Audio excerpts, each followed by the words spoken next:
بص تعالى نعمله مقلب في فريدة ومكة. ان الميس بص هنعمل مقلب في فريدة ومكة ان ميس سهى بتشتكي ان هما مش بيعرفوا يكتبوا الواجب، وهي ايه بتشتكي منهم. اتفقنا؟ يلا استنى بقى، استنى يا متخلف، هتروح تقول لهم ايه؟ تعالى معايا بقى كده، تعالى هما قاعدين بره اهم، هنطلع نقول لهم. فريدة، مكة، مكة تعالي جنب فريدة هنا عشان عايزاكوا في موضوع. يا ماما بلاش مقلب ولا مقلب ولا بتاع. استني كده واتشي استنوا بس، استنوا دلوقتي في حاجة ولازم اقول لكم عليها. ارجعي ورا كده وانتوا عارفين. لا مش مقلب، مش مقلب. انا عايزه بس اصور الفيديو ده عشان وانا بكلمكم، عشان خاطر تبقوا عارفين وموثقه اللحظه دي، عشان لما اجي اقول لكم بصوا حصل كذا وكذا تبقوا عارفين. بقى معايا كده كلكم عشان انا عايزه اقول لكم حاجه، وحاجه مهمه.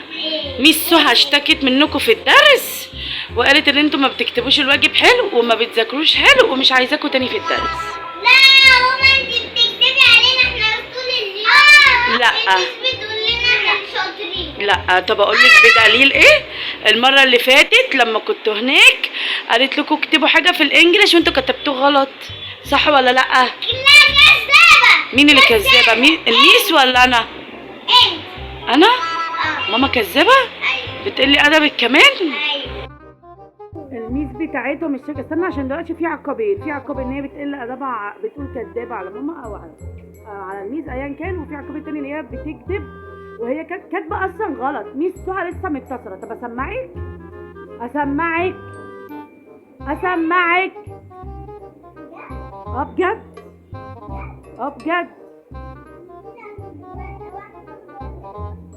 ما بتاخديش انجليزي؟ ما بتاخديش انجليزي وبتقولي كدابه كمان؟ في واحده متربيه تقول لماما كده؟ سكتتي ليه؟ لا مش مقلب. مقلب ايه؟ مقلب ايه؟ لا مش مقلب، لا مش مقلب، لا مش مقلب، لا مش مقلب. هي اتصلت وقالت يا جماعه، قالت مش مقلب، وهي ميس سهى اتصلت وقالت كده. لا مش مقلب، لا مش مقلب، لا. تعالي هنا يا فريدة انا بتكلم بعد اذنك، بعد اذنك. تقولي لماما كدابه؟ اتأسفي. طيب اتأسفي. اسفه. وانت يا كوكا ما تكتبيش الواجب حلو ليه؟ لا هي اشتكت، هي اتصلت واشتكت. صح يا معاذ؟ مش انت كنت قاعد؟ وانتوا بتستحموا وانتوا بتاخدوا الدش بتاعكم. هي اتصلت وانا قلت هقول لكم كمان شويه. ايه اللي لا؟ هي اللي قالت. انا اعمل ايه طيب؟ هي اللي قالت. ما قلت مش هقول لكم غير لما تطلعوا من الحمام. طب يا كوكا يا مقلب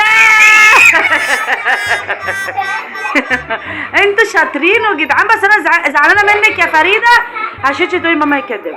وادي المقلب.